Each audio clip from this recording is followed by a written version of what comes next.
주님께서 진리의 영, 보혜사이신 위로자가 오시면 죄에 대하여, 의에 대하여, 심판에 대하여 세상을 책망하신다고 말씀하셨습니다. 그래서 하나님의 책망은 우리로 하여금 멸망케 하려 하시는 목적이 아니라 우리로 하여금 건강하게 새로운 삶을 다시 살아내게 하기 위한 목적이라는 것을 꼭 기억하시고, 이제 주님께서 세상을 책망하고 내가 책망받았다면 나를 통치하고 있었던 그 주인이 오늘 새로운 주인으로 옮겨가는 귀한 시간이 되어야 될 줄로 믿습니다. 그래서 오늘 내가 가지고 있는 용량만큼 들으시고, 그리고 내가 먹을 수 있는 만큼 먹으셔서 그 아는 것을 실천하는 하나님의 귀한 품꾼들이 되시기를 원합니다. 12절, 내가 아직도 너희에게 이를 것이 많으나 지금은 너희가 감당치 못하리라. 아직도 에티라는 단어죠. 어떤 미흡한 상태를 표현할 때 이 에티라고 하는 단어를 씁니다. 아직 할 말이 많이 남아있어, 아직도 멀었어, 이런 표현들을 하는 거죠. 마가복음 8장 17절에 예수께서 아시고 이르시되 너희가 어찌 떡이 없음을 의논하느냐, 아직도 알지 못하며 깨닫지 못하느냐, 너희 마음이 둔하냐, 이렇게 물어보셨죠. 떡 7개와 생선 2마리를 가지고 4,000명을 먹이셨던 내용입니다. 많은 사람들은 무에서 유를 창조했다, 그리고 하나님이니까 가능했었다, 이렇게 표현을 합니다. 7개의 떡은 뭘 이야기하며 2마리의 물고기는 무엇을 의미하는 것일까? 그리고 그 7개의 떡과 2마리의 물고기를 가지고 어떻게 4,000명을 먹였단 말인가? 하나님이 먹이셨던 7개의 떡이 뭡니까? 하나님 나라를 완성해가는 7째 날을 이야기하고 있는 겁니다. 완성된 날, 완성되어진 떡. 그 떡을 누가 먹었는가? 4,000명이 먹었는데 그들은 어떤 자들이냐? 묶여있는 자들이라는 거예요. 사지를 쭉 뻗고 늘어져 있는 자들입니다. 구약적 옛 사고에 머물러 있는 그들을 4,000이다 이렇게 표현합니다. 그러니까 그들이 가지고 있었던 그 속성이 이제 하나님의 속성으로 묶여야 되는 자들을 4,000명이다 이렇게 표현했고, 그래서 그 남은 조각을 7깡주리를 거뒀다 그랬어요. 조각이 뭐냐? 풍성함입니다. 탁월한 것입니다.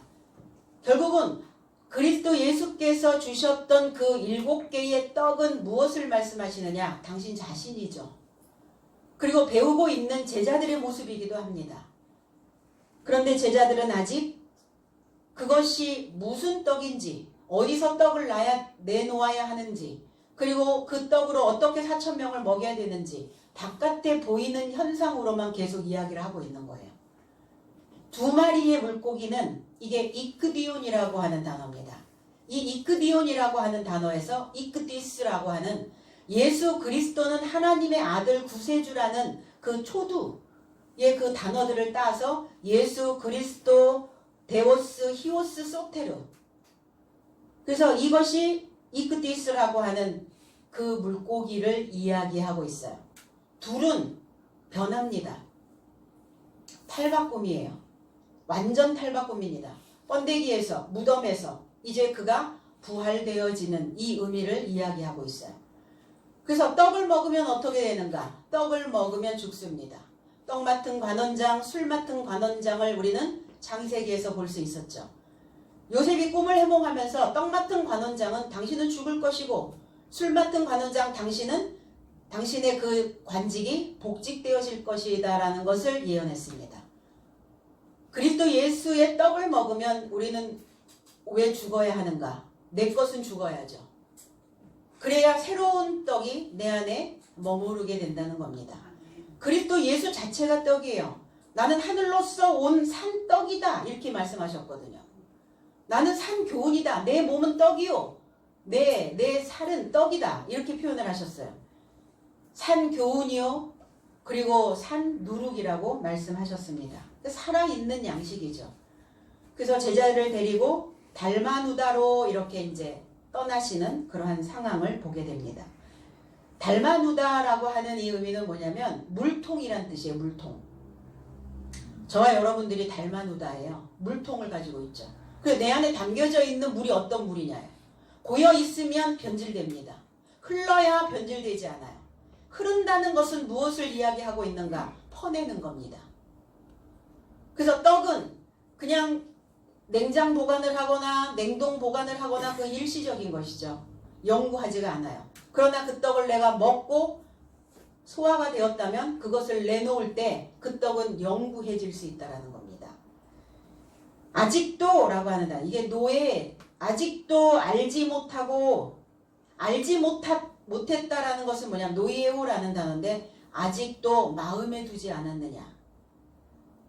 하나님의 말씀이 떡이라는 것을, 그리고 살아있는 교훈이라는 것을, 이제 너희가 그동안 먹었던 그 떡이 아니라 이제 새로운 떡에 너희들이 참여해야 된다라는 것을 너희들이 마음에 아직도 담아두지 못하고 있느냐. 그리고 둔하냐. 이 둔하다라고 하는 의미는 뭐냐면 무감각해졌느냐. 그리고 갈피를 못 잡고 있는 것이 아니냐, 너희의 인생이. 신앙, 뭘까? 신앙은 어떤 대상이 있어야 우리의 신앙심이 만들어지는 것이죠. 우리가 믿는 대상은 누굽니까? 하늘이에요. 하나님입니다. 근데 그냥 믿으면 되지, 뭐가 그렇게 복잡해, 믿는데.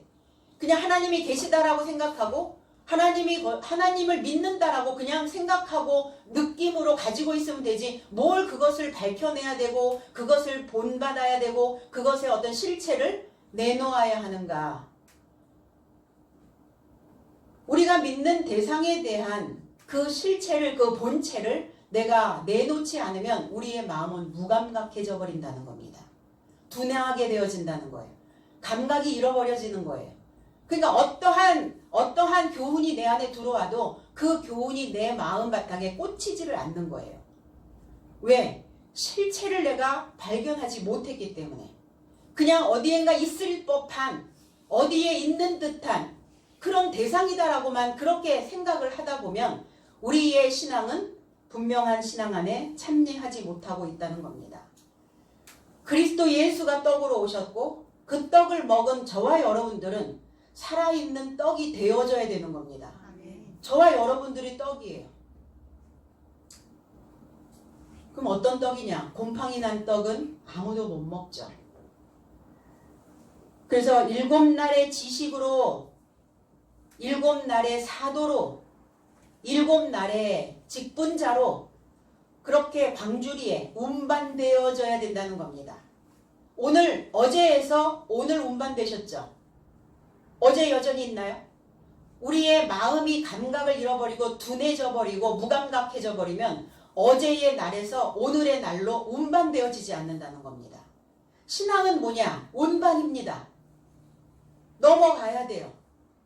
그런데 우리의 사고의 전환이 일어난다는 게 그렇게 어려운 일이라는 것을 우리는 이제 신앙을 통해서 경험하게 됩니다. 그거 뭐 식은 죽 먹기 아니야?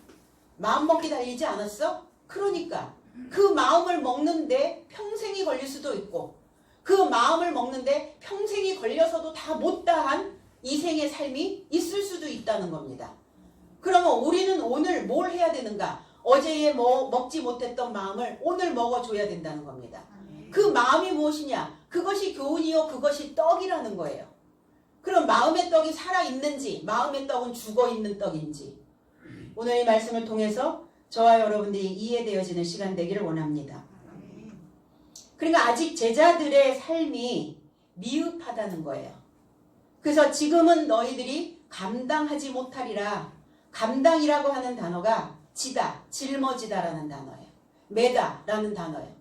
그러니까 너희에게 할 말은 많은데 아직 너희들이 내가 이 말을 다 했다가는 너희들에게 아직도 그것을 감당할 수 있는, 그것을 지탱할 수 있는 그 마음을 운반해낼 수 있는 힘이 아직은 없다.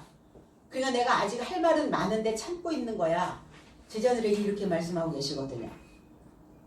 무엇을 져야 되는가? 우리의 마음에 무엇을 지금 메고 있는가?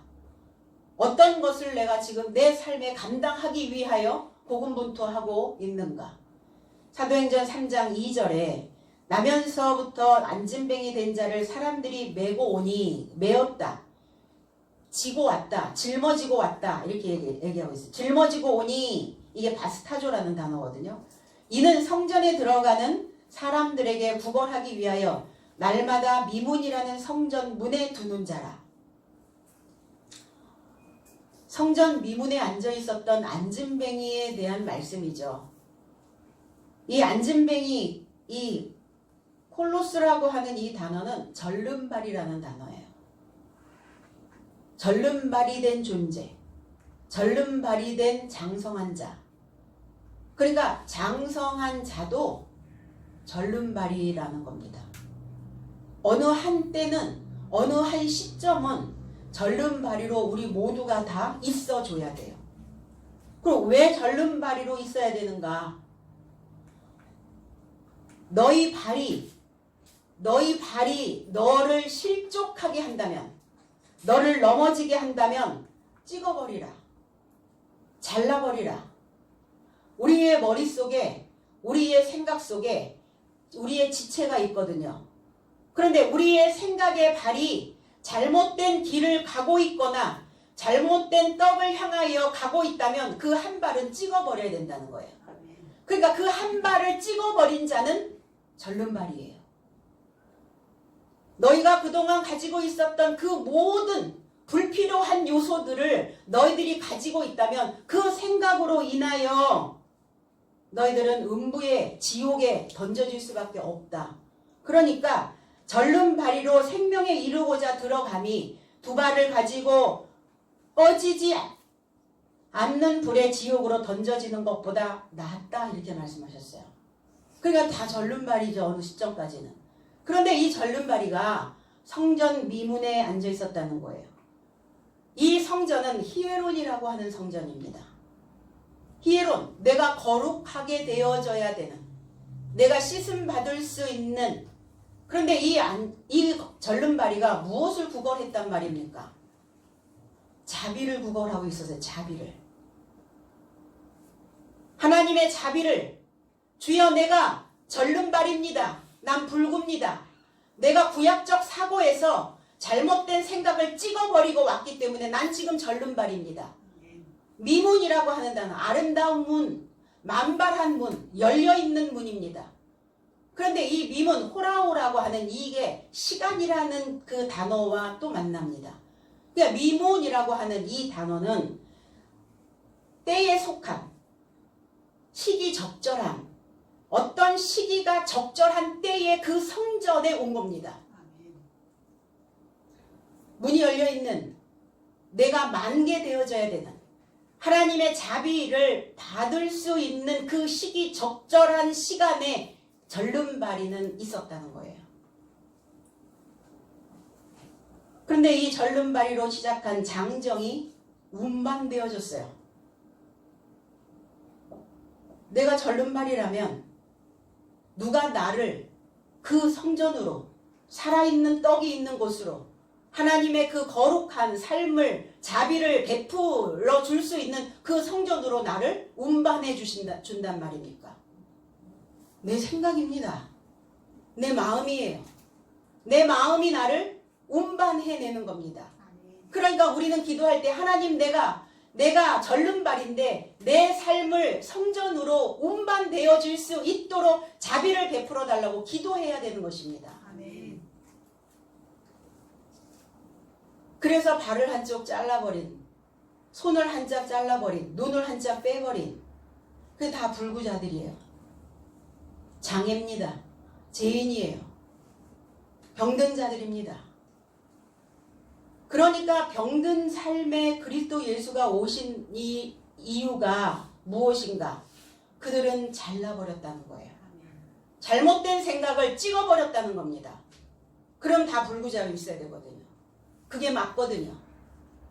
그러니까 그들의 삶을 온전케 하시려고, 건강하게 하시려고 주님은 나의 삶에 이르르셨다는 겁니다.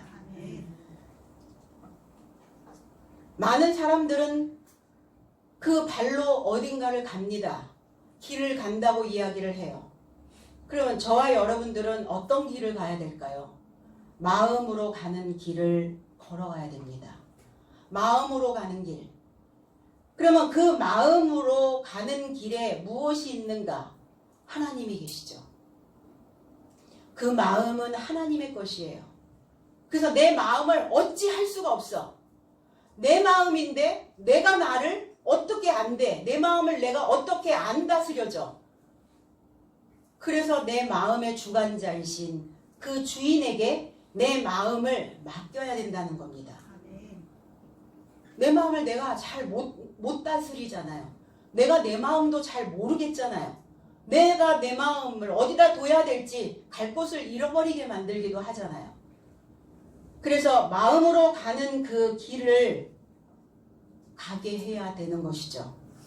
그래서 잘못 가는 그 생각의 발을 찍어버리고 가난한 하나님의 자비를 구걸하러 일곱째 날의 사도로 지금 거듭나고자 하는 인생이라는 겁니다. 지금 시기 적절한 때예요. 어떤 때인가? 나의 옛 구습에 매여 있는 내 생각들을 찍어낼 수 있는 그 시기 적절한 때가 오늘이라는 겁니다. 그래서 그 잘못된 생각을 잘라버렸을 때 주님은 나의 삶에서 새로운 역사를 다시 기록하기 시작하는 거예요. 새로운 역사를 나에게 다시 기록해 주시고 그리고 이 험한 세상에 그리스도 예수가 다리가 되어져 주신다는 겁니다. 그러니까 잘못된 생각의 다리를 잘라버린 자에게만 오는 행운이에요. 그게 복이라는 겁니다. 병든 죄인의 삶에서 건강한 의로운 삶으로 우리는 운반되어져야 될 줄로 믿습니다. 그래서 혼자서 짊어짐이 가능하지 않다면 이제 제자들과 주님이 함께 연합되어져서 가셨던 것처럼 저와 여러분들도 이 신앙 안에서 내가 혼자 운반되어지는 것이 불가능하다면 우리는 함께 이렇게 공동으로 이러한 일들을 해내야 될 줄로 믿습니다. 13절 그러나 진리의 성령이 오시면 그가 너희를 모든 진리 가운데로 인도하시리니 그가 자유로 말하지 않고 오직 듣는 것을 말하시며 장래 일을 너희에게 알리시리라 그랬어요. 진리의 영이 오시면 보혜사 성령이 오시면 우리의 삶을 모두 진리에 이루고자 그 갈 길을 보여주신다고요. 인도해 주신다고 안내해 주신다는 겁니다. 왜냐 하면 자신으로부터 과하게 전하지 않고 너희가 들을 만큼만 전할 것이다 이렇게 말씀하셨어요. 들을 수 있는 용량이 있거든요. 아이들은 아이로 들을 수 있는 용량, 청소년은 청소년으로서 들을 수 있는 용량, 성인은 성인으로서 들을 수 있는 용량, 다 들을 수 있는 용량이 달라요. 듣는다는 것은 먹는다는 겁니다. 그럼 먹을 수 있는 양이 다 다르죠. 그럼 우리는 신앙 안에서 장성한 자의 분량에 이르르면 그리스도가 주시는 그리스도의 분량만큼 먹을 수 있다는 거예요. 그리스도가 내놓는 그 지식만큼 들을 수 있어야 된다는 거예요. 내가 듣고 싶은 것만 듣고 먹고 싶은 것만 먹고 하고 싶은 것만 하면 늘 어린아이의 삶에 머물러 있을 수밖에 없어요. 그래서 성장이 된다는 것은 양을 늘리는 거죠. 양을 점점점 늘려가는 겁니다. 주님도 너희들의 상태가 어떠한지 지금 배우고 있기는 하지만 아직은 미흡해. 그래서 내가 지금 다 말을 하고 싶지는 않다. 나는 조금 있으면 십자가에 못 박혀야 되고 너희들도 십자가를 져야 되는 그 사건이 온다라는 그 말을 지금은 아직은 너희들에게 그렇게 짐을 지어줄 수 있는 상황이 아니다라고 말씀합니다. 그냥 진리의 영이 오시면 그때 너희들은 알아들을 것이고 알아들은 자는 그 길을 그 안내하시는 그 안내자의 그 길을 따라 가게 될 것이다. 들을 만큼만 먹을 만큼만. 그래서 뭐라고 얘기해요? 뷔페 같은 데 가면 드실 만큼만 드시라고 이렇게 표현하고 있죠. 근데 스스로 내가 양을 조금씩 늘려가지 않으면 나는 늘 그 위의 상태가 그렇게 되어져 있을 수밖에 없죠. 그러면 그 수준에 늘 내가 머물러 있게 되면 어떤 상황이 벌어지는가? 내가 다른 사람들에게 줄 수가 없게 돼요. 다른 사람들에게 내가 가지고 있는 나의 인생을, 나의 떡을, 나의 삶을 운반해 줄 수가 없다는 겁니다. 운반해 주려면 늘어나야 돼요. 그래서 스터디를 하는 아이들도 다 초등, 중등, 고등 분량이 다 다르잖아요. 신앙 안에서도 마찬가지입니다. 진리의 영이 너희에게 알릴 것이다. 이 알리다, 길을 보여주다, 안내하다 이런 의미를 가지고 있어요. 계시록 7장 17절에 이는 보좌 가운데 계신 어린 양이, 성경 전체가 그리스도 예수를 어린 양으로 표현을 이렇게 했는데 그리스도 예수가 어린 양이 아니잖아요. 희생양이라고 이렇게 해석을 하는 것이 맞죠. 보좌 가운데 계신 희생양, 저희의 목자가 되사 생명수 샘으로 인도하시고 하나님께서 저희 눈에서 모든 눈물을 씻어줄 것임이라 그랬어요. 보좌 가운데, 그 보좌가 어디입니까? 저와 여러분들의 마음의 중심입니다. 여기가 그리스도 예수의 희생양이 그 자리를 틀어야 되는, 보좌를 만들어내야 되는 이게 중심이 저와 여러분들의 마음 가운데 있다는 겁니다. 그 희생양이 저희의 목자가 되시고 그리고 생명수 샘으로 인도하시고 그랬어요. 생명수, 살아있는 물, 살아있는 물샘, 그곳으로 우리를 안내해 주신다는 겁니다. 살아있는 물을 먹고 내 안에 더럽혀져 있는 물들을 다 버리고 그리고 생명샘 물을 경험한 자들은 반드시 무엇인가 살아있다라고 하는 증거를 내놓으셔야 됩니다. 살았니 죽었니 콕 찔러보면 살은 자는 꿈틀거릴 것이고 죽은 자는 요동치 않을 겁니다. 말씀이 들어가서 꽂히면 살아서 꿈틀거려야 해요. 그런데 아무 감각이 없어요. 그냥 무감각한 상태. 어저께 들었던 그 양만큼 듣고 어저께 먹었던 양만큼 또 먹고 과거에 내가 가지고 있었던 그 용량만큼만 채우면 된다라고 생각하고 있다면 오늘 우리는 생명샘이 되어질 수가 없게 되어지겠죠. 그 생명샘 물로 인도해 주시고 그리고 애통하며 이 십자가의 길을 걸어가고자 한다면 그 애통한 눈물을 쏟고 있는 그들의 눈물을 닦아주실 것이다. 모두가 다 진리의 영이 오시기 전에 우리는 반드시 십자가의 그 사건을 짊어져야 됩니다. 그 십자가를 운반해 오셔야 된다는 겁니다. 그러면 십자가 사건이 무슨 사건이냐? 이렇게 살아있는 말씀을 먹고 내 생각을 바꾸는 거예요. 마음을 바꾸는 겁니다. 내가 어떠한 것에 고집을 부리고 있다가 그 고집스러움을 버리는 거예요. 근데 그게 그렇게 간단한 문제가 아니더라 이거예요. 마음을 바꾸고 사고를 전환하고 이런 것들이 그게 다 내가 죽는 상황이거든요. 내가 기존에 가지고 있었던 어떤 것들을 버리는 상황이라는 겁니다. 그래서 주님께서 그 구약의 말씀들을 인용하셨어요. 당신의 말을 당신 자의로 하신 적 없어요. 당신 말을 하신 적이 없어요. 당신의 느낌대로 내가 받은 그거대로 그렇게 성경을 풀이신 적도 없고 당신의 말씀을 하신 적도 없어요.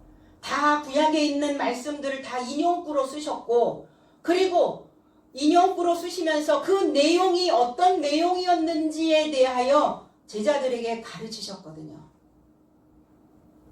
자신의 말을 전하지 않으셨다는 겁니다. 그러니까 목자들이 목자는 자기 말을 할 필요가 없어요. 성경에서 성경으로 그것만 가지고도 충분히 그 시간들이 다 메워질 수 있다라는 겁니다. 물론 예화 듣는 것도 좋죠. 가끔 한 번씩 그렇게 조미료 역할을 하는 것도 중요한데 말씀 안에서의 예화를 끌어내는 것이 더 좋다는 겁니다. 그래서 소화시킬 수 있는 만큼 들을 만큼 주셨어요. 그러니까 그럼 들을 만큼 들었다면 뭐 해야 되는가 우리는? 그 아무것도 안 해도 되는가? 들을 만큼 들렸다면 들린 만큼 줘야 돼요. 주지 않으면 죽습니다. 내 안에 그 지식은 내가 들은 만큼 아는 만큼 줄 때 내 안에 있는 그 지식들은 다시 살아난다는 거예요. 그럼 준다는 것은 뭐냐? 실천하는 거예요. 믿는다. 하나님을 믿어. 하나님 말씀을 믿어. 믿는다면 실천해야죠. 실행에 옮기셔야 되죠. 근데 아는 것과 실천하는 것 사이에는 엄청난 차이가 있다는 겁니다. 알고는 있는데 실천은 안 해. 듣기는 들었는데 내놓지는 않아. 그래서 이 실천을 하게 되면 우리의 머릿속에 들어있는 그 지식을 입 밖으로 꺼내는 순간 우리의 기억장치는 보다 더 견고해진다는 겁니다. 그냥 내놓지 않으면 견고해질 수가 없어요. 그거 다 날아가 버리는 거예요. 미처 깨닫지 못했던 그러한 내용들도 우리가 내놓을 때 내가 들은 만큼 아는 만큼 전달할 때 그 내용이 또 새로운 내용으로 다가오기도 합니다. 들은 만큼 들려주는 만큼 들었다면 우리는 분명 그 들은 만큼 달라져 있어야 돼요. 달라져서 살고 있어야 됩니다. 달라져서 살고 있는 그들의 삶을 향해 오셨어요. 달라져 있는 삶을 향해 오셨다고요. 장래 일을 알리신다. 장래. 언제? 미래? 미래가 아니라 이 장래라고 하는 단어가 에르코마이라고 하는 단어인데 오다라는 단어예요. 오다. 오시는 진리의 영. 오시는 진리의 영이신 그리스도를 내가 알릴 것이다. 나의 바탕에 오시는 거예요. 어디 저 바깥에 구름 타고 오시는 게 아니죠. 구름은 이 구름 타고 오시겠죠. 이 구름을 타고가 아니라 구름과 연결되어지고 구름 안에 오시는 거죠. 그러니까 오셨는가? 오고 계시는가? 아니면 아직 무소식인가? 이미 내 바탕에 오신 분도 계시고 우리의 신앙의 상태가 아니면 지금 오고 계시는 상황도 있고 아니면 여전히 오실 기미조차도 안 보이는 그런 사람도 있다는 거예요. 신앙의 상태가. 근데 오시게 해야 되죠. 우리가 손님을 초청해서 그분은 꼭 오셨으면 좋겠는 그런 사람들이 있잖아요. 그러면 오시게 하려면 진리의 영이 오시게 하려면 어떻게 해야 되는가? 내 중심을 들어 올려야 돼요. 근데 내 중심을 들어 올린다는 게 뭔가? 뭐 바운스 하란 말인가? 내 중심을 들어 올린다는 것은 뭐냐면 들은 만큼, 들리는 만큼 그 지식이 내 귀를 통하여 차곡차곡 내 바탕에 쌓이면 내 중심을 붙잡고 가는 그 살아있는 물샘의 지식이 되어져 있다면 그 지식이 나를 들어 올린다는 겁니다. 그러니까 그곳에 오시는 거예요. 들어 올려진 그 내 중심에 내 바탕에 오신다는 겁니다.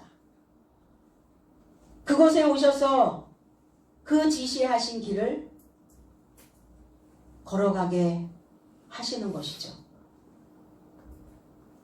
장래 일을, 오고 계시는 그 일을, 너의 삶에게 지금 이루고 계시는, 오고 계시는 그 삶을 내가 알리리라.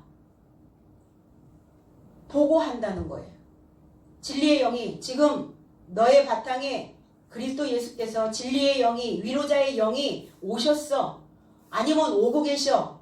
아니면 아직도 소식이 없으셔. 그거를 알려주신다는 거예요. 보고해 주신다는 겁니다. 고하여 주신다는 겁니다. 그럼 저와 여러분도 그 진리의 영이 내 삶에 오실 수 있을 만한 중심을 가지고 있는가? 나의 신앙생활을 나도 알아봐야죠. 나의 신앙생활의 상태를 알고 있어야 되는 것이죠. 그리고 저와 여러분들의 신앙생활의 상태를, 믿음 생활의 상태를 알릴 수 있어야 돼요. 많은 사람들에게, 천하의 모든 사람들에게 내가 신앙생활을 이렇게 하고 있고 믿음 생활을 이렇게 하고 있고 교회 생활을 이렇게 하고 있다라고 알릴 수 있어야 돼요. 보고해야 됩니다. 하나님, 내가 신앙생활을 이렇게 하고 있습니다. 내가 새로 살아있는 물샘으로 지금 신앙생활을 열심히 하고 있습니다.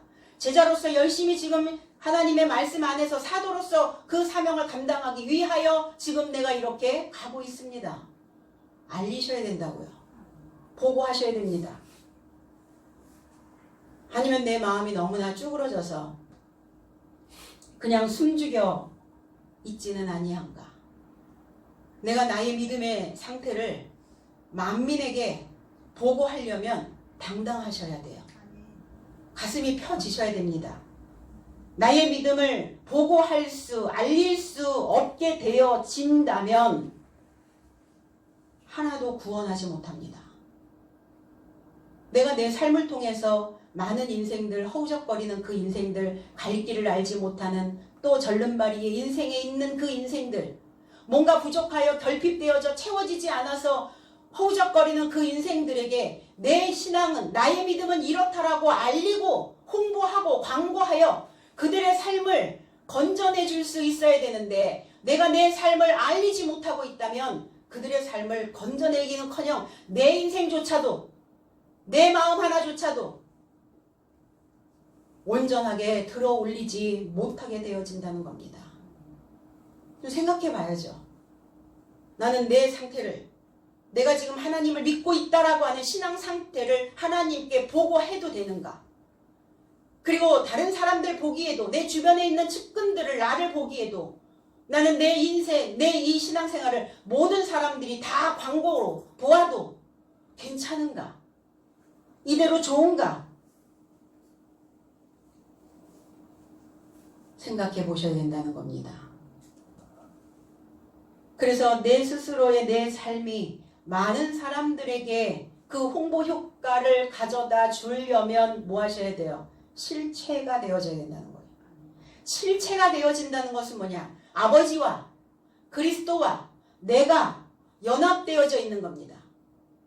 아버지의 영, 진리의 영, 보혜사의 영과 내가 하나 되어져 있는 거예요. 이게 실체예요. 그걸 삼위일체라고 이야기를 하는 것입니다. 광고하고 계세요? 홍보하고 계십니까? 광고하고 내 신앙이 확인될 수 있어야 된다는 거예요. 우리는 그냥 막 가는 게 아니에요. 그냥 무턱대고 가는 길이 아닙니다. 이 길은. 내가 지금 나의 상태가 어떠한가를 봐야 되는 거예요. 내 마음에서 올라오는 나의 신앙 상태에 대해서 들은 보고되어져 있는 상태가 어떠한지를 들을 수 있으셔야 된다는 겁니다. 그게 확인해야죠. 확인해서 내 인생 끝나는 그날, 내 인생 마감되는 날, 나는 후회도 미련도 없이 하나님께 내 이 신앙을 그대로 보고하고 내 주변에 있는 많은 사람들에게 내 믿음을 홍보하고 광고하여서 나는 이렇게 건강한 삶을 살아냈다라고, 내 인생을 건져낼 수 있었다라고 이렇게 자신 있게 말할 수 있어야 된다는 겁니다. 그런데 자기 자신에게도 알리지 않고 있는 자도 있어요. 나 자신에게도 자신조차도 내 신앙을 내 믿음의 상태를 지금 보고하지 않고 있는 자들도 있다는 겁니다. 무턱대고 믿는 거예요. 무턱대고 믿었던 시절들이 있었죠, 우리는. 그러면 그 무턱대고 믿었던 그 신앙 상태를 다시 반복해서는 안 되잖아요. 다시 그 흑역사가 다시 내 인생에 시작되어져서는 안 되잖아요. 그래서 오늘 들을 만큼 들었다면 오늘 저와 여러분들의 삶에 새로운 홍보 자료들을, 새로운 광고 효과들을 만들어서 많은 사람들에게 그 새로운 시도들을 해낼 수 있는 시간들이 되어지기를 원합니다. 14절, 그가 내 영광을 나타내리니 내 것을 가지고 너희에게 알리겠음이니라.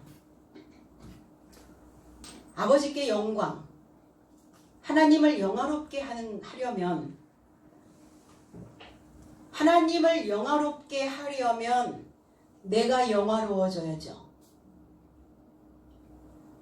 내가 구덩이에 빠져 있는데 하나님을 영화롭게 할 수 있겠어요?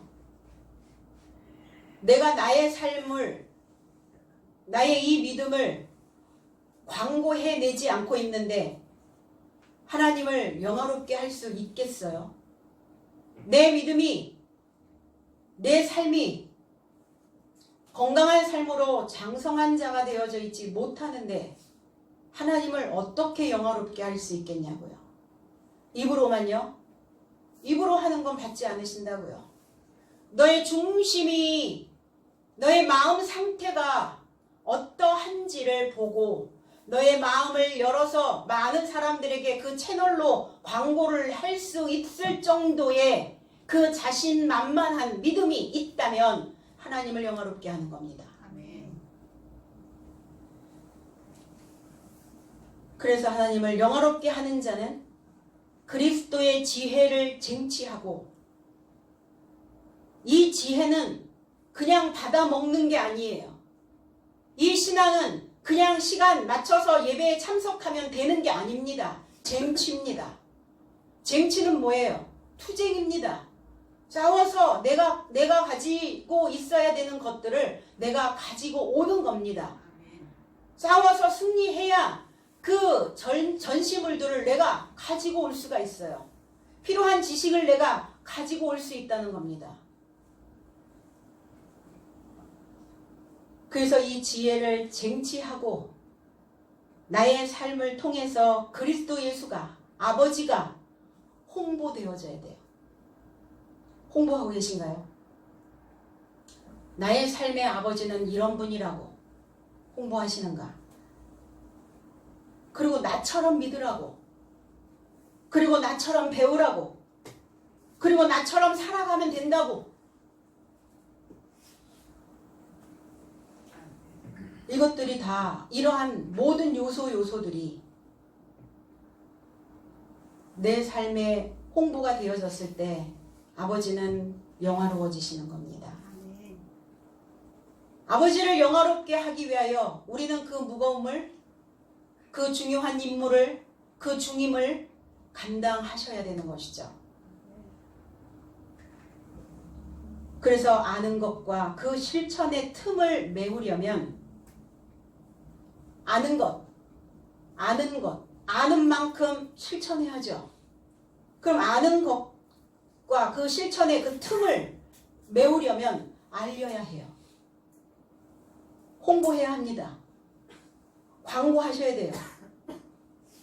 그래서 알리고 또 알려서 그 진리의 영이 내 삶 속에서 작동되어질 수 있도록, 진짜 생각이, 진짜 마음이 내 안에서 움직일 수 있도록, 그래서 진리의 영이 너희들이 홍보할 때, 하나님을 알릴 때, 하나님을 광고할 때 기억나게 하실 것이다.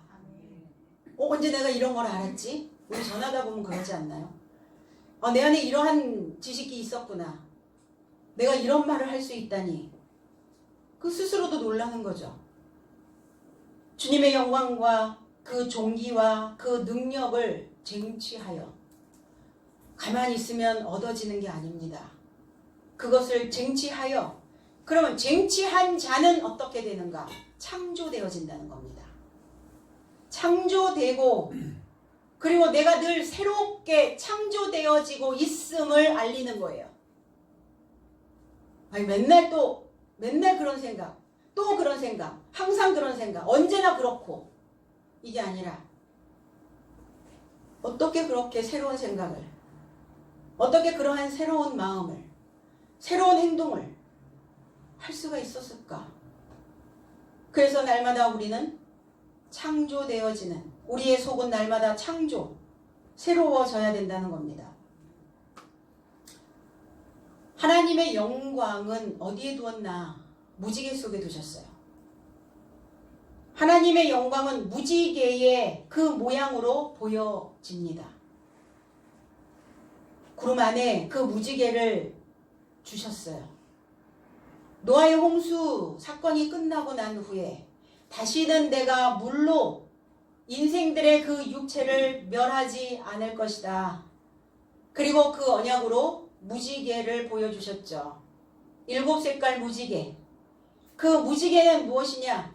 너희들이 하나님의 영광의 무지개가 되어지려면 휘어져야 된다. 그래서 그 무지개 캐세트라고 하는 이 단어는 구부리다예요. 이게 활감한 활. 결국은 그 영광을 받기 위해서, 영광을 하나님께 드리기 위해서, 영화로운 삶을 만들어내기 위해서 전쟁이라는 거예요. 무엇을 들어야 되느냐? 어떤 설교를 들어야 되느냐? 어떤 물을 먹어야 되느냐? 전쟁이라는 겁니다. 그래서 그 구름 안에 무지개를 주셨고, 그럼 무지개는 어떻게 만들어지는가? 깨달음이에요. 그 말씀이 이해되어졌을 때 7날의 무지개로 사람들에게 알려지는 겁니다. 아름답잖아요. 7날 사도로서의 삶이에요. 이제 어떤 것이든 내게 주어지면 그것을 운반해낼 수 있는, 그것을, 그 짐을 질 수 있는 그 능력이 만들어진 자라는 겁니다. 그래서 그 말씀이 깨달아지고 이해되어졌을 때 그 구름이 되어진 무지개는 구름 안에, 그런데 그 무지개가 만들어진 그 구름은 뭐냐? 증인의 삶이죠. 증인. 그 증인된 삶과 연결되어져서 이제 저와 여러분들이 가는 곳곳이 여러분들 모두가 다 이제 홍보 대사인 거예요. 뭐 어느 지역 뭐 어느 지역의 홍보 대사 뭐 이렇게 얘기하잖아요. 그러면 저와 여러분들은 하나님 나라의 홍보 대사인 거예요. 그럼 무지개여야 돼요. 내가 사도로서 삶을 살아가고 있어야 된다는 겁니다. 그리고 그거 어떤 것이든 내게 주어지면 그것을 지탱하고 감당할 수 있을 만큼 그 역량이 만들어져 있는 자여야 된다는 겁니다. 그래서 믿는 거 아니에요, 하늘을? 땅에 속하여 있는 사람들처럼 똑같이 살려면 뭐로 하나님을 믿어요? 그냥 내가 가지고 있는 내 지식이나 아니면 내가 열심히 벌어서 만들어 놓은 돈이나 내 주변에 있는 백그라운드를 가지고 있는 사람들이나 그런 사람들 믿으면 되죠. 오늘 이 증인의 삶과 연결되어져서 알려지면 우리는 다시 그 물이 뭡니까? 생각입니다. 생각. 물이 뭡니까? 마음입니다. 그 고여있는 그 마음의 물로 인하여 우리 생각들이 더럽혀지지 않을 수 있다는 겁니다. 그러니까 더러운 물이 되어지지 않으려면 어떻게 해야 되는가? 내가 그동안 잘못 알고 있었던 모든 내용을 다 이제 전환하는 거예요. 다 바꾸는 거예요. 그동안 그냥 무턱대고 들었던 받아들였던 그 내용들을 그것이 신앙이라고 붙잡고 있었다면 오히려 하나님의 영광에 흠리, 얼룩이 지게 만드는 것입니다. 하나님의 말씀을 인하여 나는 그리스도 예수에 속한 나팔수로 알려져야 돼요. 만나면 뭐해요? 요즘 거리두기 하니까 사람들과 소통도 잘 못하고 만남을 하는 것도 사실은 조심스럽고 그러기는 하죠. 근데 어떤 사람들은 틈만 나면, 때만 만나면 어떻게든지 하나님을 홍보하려고 알리려고 하는 그 목적을 가지고 있는 사람과 틈만 나도, 틈이 나도, 시간이 나도 그냥 그 잡다한 생각에 그 마음이 다 늘어져 있는 그러한 상태에 있는 사람들도 있다는 겁니다. 만나도 한마디도 하지 못하는, 내가 믿고 있는 그 하나님에 대하여 알릴 수도 없는, 오히려 그것을 숨기기 급급한 그러한 자들도 있다는 겁니다. 어떤 새로운 시도를 한다는 것은 새로운 곳에 내가 새로운 삶으로, 새로운 신앙관에 내가 들어간다는 것은 목숨을 거는 겁니다. 아멘. 믿음의 사도들이 그리스도 예수가 그 새로운 삶을 운반해 가기 위한 그 투쟁은 계속되었다는 거예요. 어떤 것 하나 그냥 수월하게 지나가지 않았어요. 그런데 그 전쟁을 치르고 나니까 견고해지거든요. 단단해지는 거예요. 어떤 상황에서도 내가 그 영향을 받지 않고 오히려 하나님의 살아있는 이 물샘이 되어져 있는 우리가 그들을 향하여 영향을 끼칠 수 있는 삶이 되어질 수 있다는 겁니다. 적어도 그래야죠. 맨날 환경에 영향을 받는가? 아니면 나는 환경에 영향을 끼치는가? 주권이 어디에 있는가? 나는 지금 그 주도권을 붙잡고 내 인생을 걸어가고 있는가? 신앙생활 한다면서, 믿는다면서, 교회 다닌다면서, 그 다음에 오는 말들이 뭘까요? 그렇다면서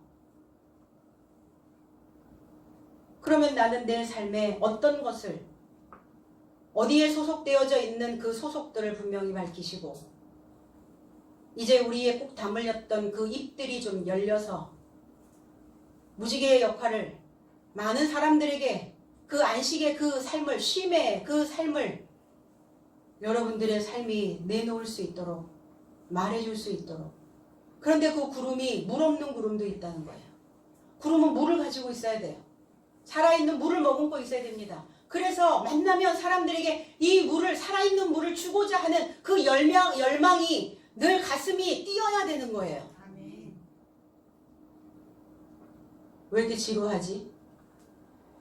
왜 하나님을 믿는 게, 하나님을 믿는다고 신앙생활을 하는 것이, 믿음 생활이 왜 이렇게 지루해? 그럴 때 느끼셔야 돼요. 내가 가지고 있는 것을 나팔 불지 않고 있구나. 다른 사람들에게 우리는 줄 때 마음이 더 좋지 않나요? 주고자 하는 마음이 생길 때 더 부유해지지 않나요?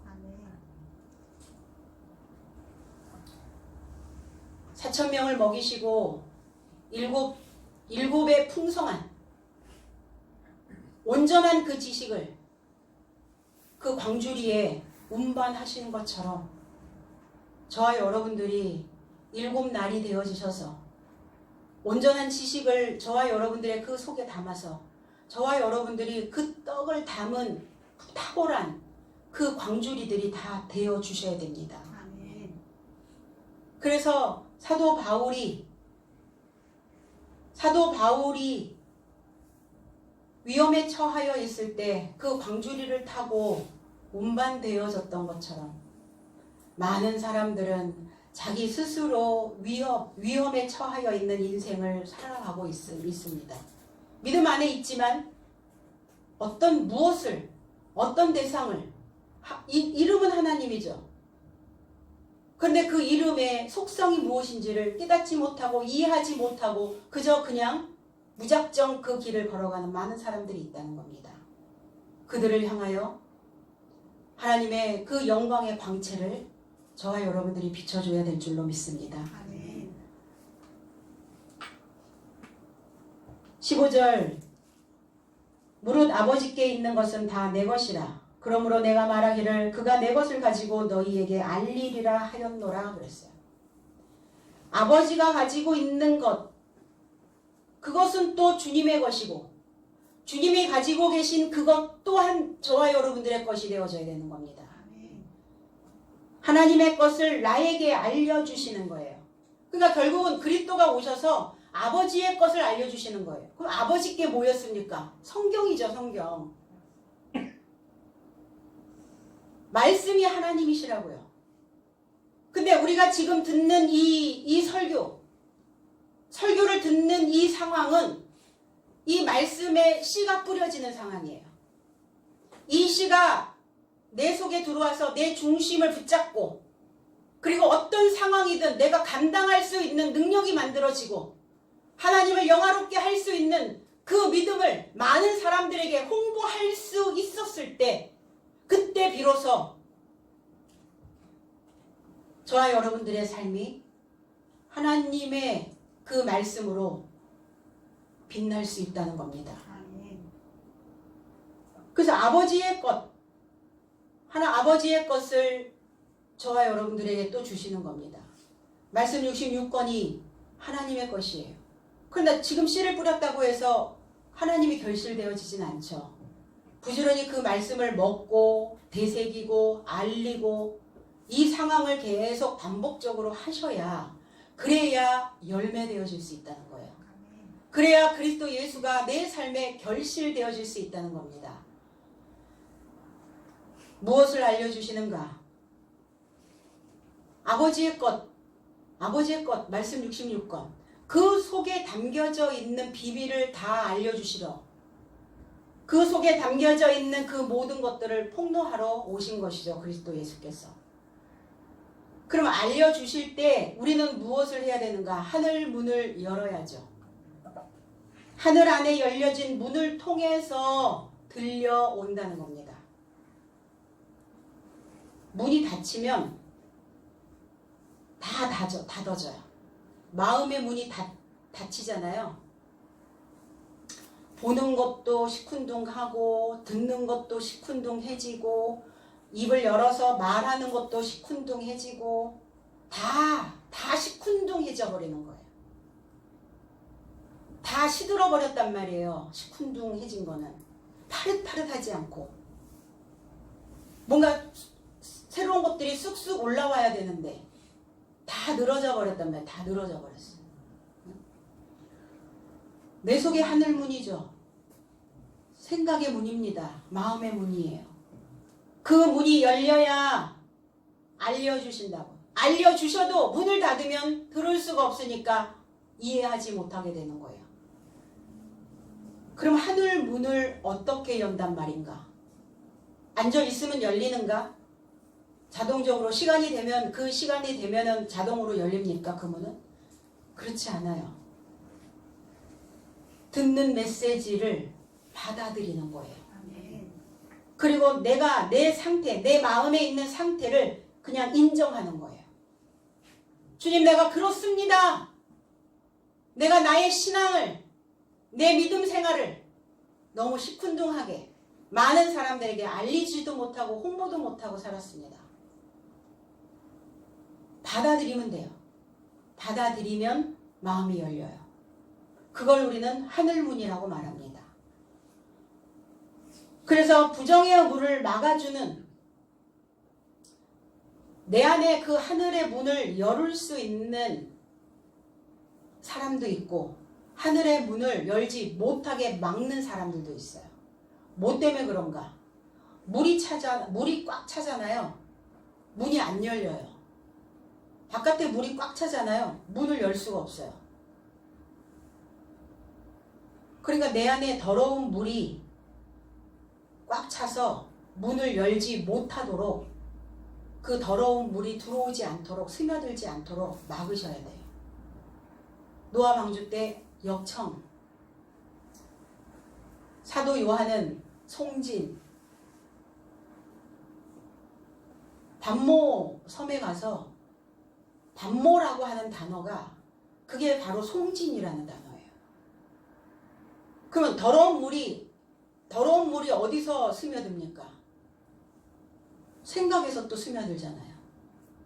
생각에서 마음으로 흐르죠. 그러니까 송진 칠하셔야죠. 송진 덧바르시고, 내가 알지 못하는 새로운 내용의 물들이 내 안에 알려질 때 그것을 받아들여야, 그래야 그 소리와 결합되어져서 하늘의 문이 열려진다는 겁니다.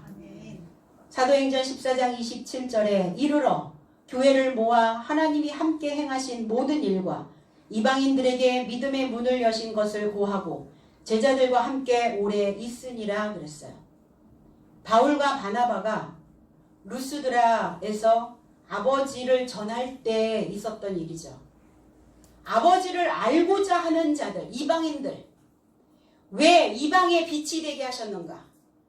왜 이방인들을 구원하셨는가? 선민이라고 말하는, 나는 하나님에 대하여 다 알고 있다라고 말하고 있었던 그 유대 민족들에게 왜 구원이 이루어지지 않았는가? 왜 그 구원이 이방인들에게 갔는가? 이방인들은 하나님에 대하여, 아버지에 대하여 알지 못하는 자들입니다.